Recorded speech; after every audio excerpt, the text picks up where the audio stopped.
Okay, I kind of want to cover this slide here, just because I think it's ridiculous that we have viewed this thing as being so harmful. This is the work of Dave Nutt. He ended up doing, he did this study twice, once in the US, once in Australia, and he got fired because of the results that he got when trying to do an assessment of drug harms to the users and society. This has been done multiple times and they end up looking very similar. So LSD and mushrooms, you'll notice, is on the bottom here. You can hurt yourself with these things, but I wanted to preface with this because it is been purposefully twisted to make us believe that it is worse than it is. A reason being is these substances make us question institutions and a lot of the fundamentals of life, and so you can't control people very well if they are questioning everything, and these things make you question everything. So it's one of the reasons that we have kept them illegal in so many places, because it breaks down our ability to control people effectively. And if you look at the 1960s, kind of exactly what happened. People just straight up jumped out of the universities and were ready to just drop out of the way that we were all collectively living, to go live a natural hippie lifestyle for peace, love, and all of that jazz. A bunch of crazies. And you look at this and you go, well, yeah, there's not much harm that actually typically comes per user. So I want you to bear that in mind, because I'm going to go into now how to actually use these things safely and effectively on your own, because these things are illegal and you can't actually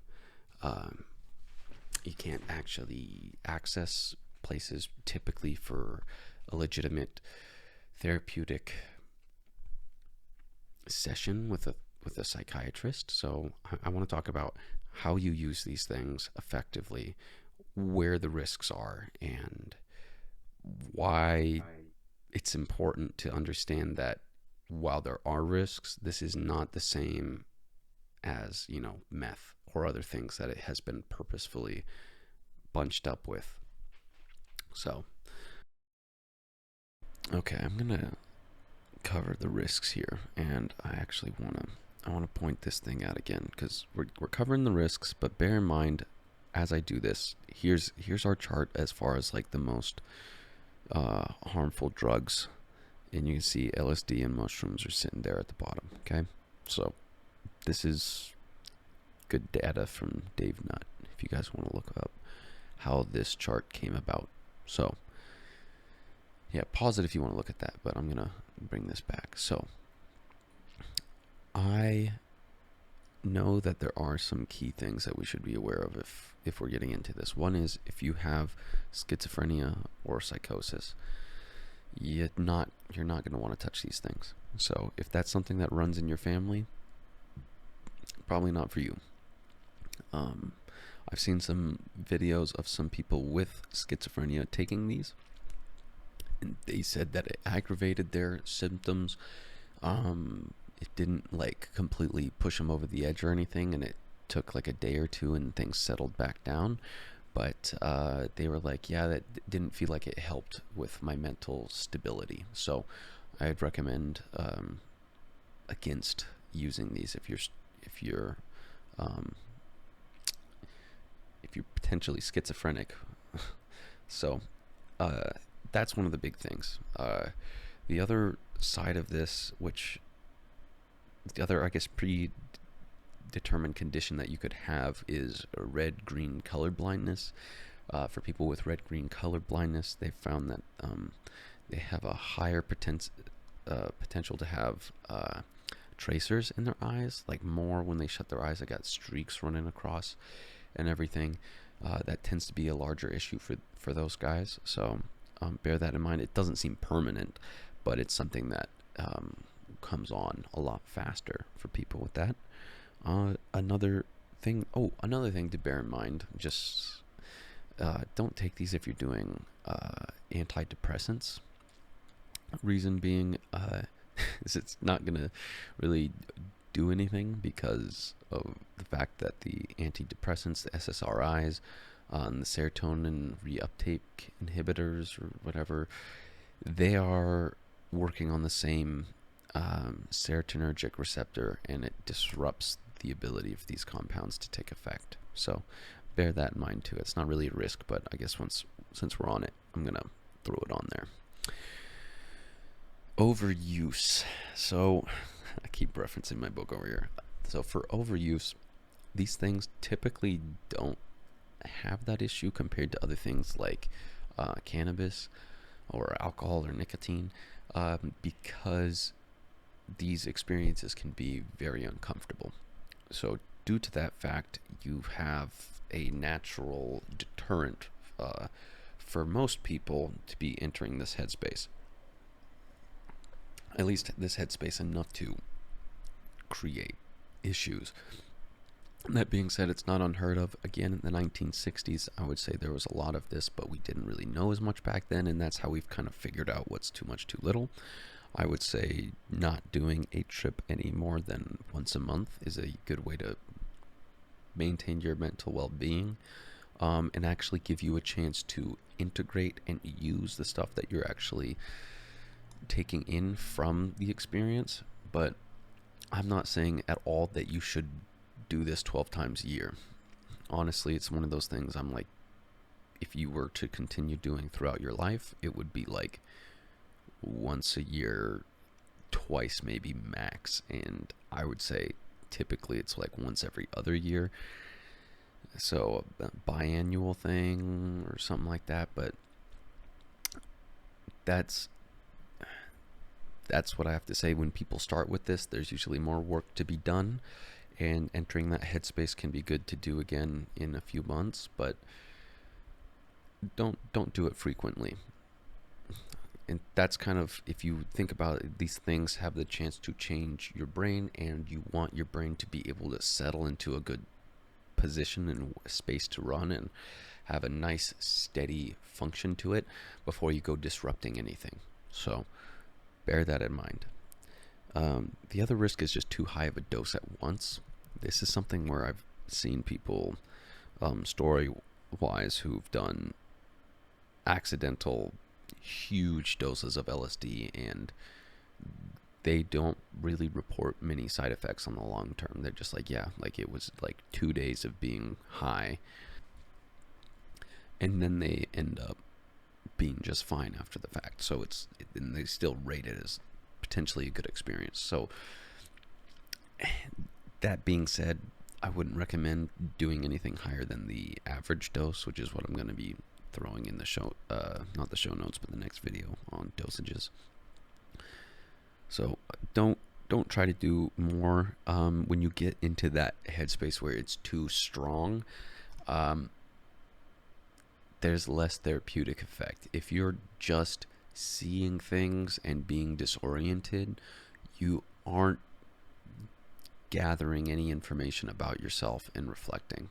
If you're wanting to have really out-of-body experiences and otherworldly, I'd say smoke DMT. Don't do more of these other compounds. Don't do a ton of mushrooms and LSD. Terrence McKenna would say otherwise. He says 5 grams of dried mushrooms, go do that. It's like, there's going to be some psychonauts. If you guys want to do that, go do that. I'd recommend against it, especially for the general public. I wouldn't do it. So, just as far as risks are concerned, I think you start getting in a space where it's the benefits start to potentially not outweigh the risks. So there's also bad trips, which this is what deters most people. Yeah, bad trips exist. I think the majority of them stem from our psyche coming in contact with ourselves and really seeing what's going on under the hood, and having uncomfortable truths that we have to work through. And that can be really, really uncomfortable and unpleasant experience. And so most bad trips, that's actually what it is. Um, some of them can be like, your imagination is taken over and you're imagining, sorry, a little bug is just wanting to hang out with me right now. Um, your imagination becomes very real and you can imagine horrifying things happening to you, but this typically happens in those really high end dosages. Um, so don't do those. Like, so you can avoid a lot of the more nightmare stuff, assuming that you do a smaller dose and that you create a safe space for yourself. And yeah, you can have bad trips. I've had trips where I've cried over stuff that's really difficult, but they're if you actually try to move through that emotion and to get to the other side, they're incredibly powerful trips and they're really good. And you'll typically find people after a long time of reflection, a lot of their bad trips tend to be considered some of their most important trips. Now, again, that's not always the case. There are some where you just have unworldly nightmares and it's just horrifying, but that can be avoided. That's typically where you're taking really, really high dosages, and those in general are pretty rare. Every instance I've seen of it happening, it's been someone who's done more than what I would recommend. So there's the ignorance and self-harm facet of this, and that's more, you can have a hard time if you go to like a rave. I always go back to this. You go to a rave, you're hanging out with your friends, and then you're realizing your family life was a mess or is a mess, and you're processing that, and the concert's going on, and all you're like, wait a minute, I need to sort through all of this. I found something really difficult and I need to address it. That's just not a good situation, and you put yourself in a spot where you miss out on a lot of the therapeutic effects, because if you're not in a safe location, you feel like you need to travel somewhere, or you're kind of losing it and you don't have a friend who's there to like, hey, like, what's going on? Let's, their brain is still highly rational and can help you work through potentially what's going on, or get you water, or get you fruit or something. If you don't have that, you're more likely to do something dumb and hurt yourself or panic and something like that. So that's kind of the stuff that's, in my opinion, really easy to avoid, but a lot of people don't look at this like something that they should be preparing for ahead of time. They just kind of try it out and go for it, which I'm really against. Yeah, so even though these things have these risks, for most people, I mean, I'm going to refer right back to this. It's not quite as bad as I think we've been told to believe. I'm not saying everybody should just do this willy-nilly. It's like a very sharp knife. It's like, how many people just die on knives? It's like, people get cut all the time, but you still need a knife. They're really sharp. They're really useful. You want them sharp. You want them to be as knife-like as you can have them be. In the same way, these things are potent. These things are powerful. And yes, they can hurt you. I would say psychologically rather than physically, and like mechanically, your brain should be just fine. It's very, very rare that I see people who've had issues with that. Some people will have the issue of like the constant visual distortion. For what I've seen, they typically guys who are doing those really heavy dosages. So don't go above and beyond with this. Less is more. Just don't be dumb, guys. And yeah, the goal here is for us to try to get a therapeutic effect and not hurt ourselves or our brains. So yes, there's risks.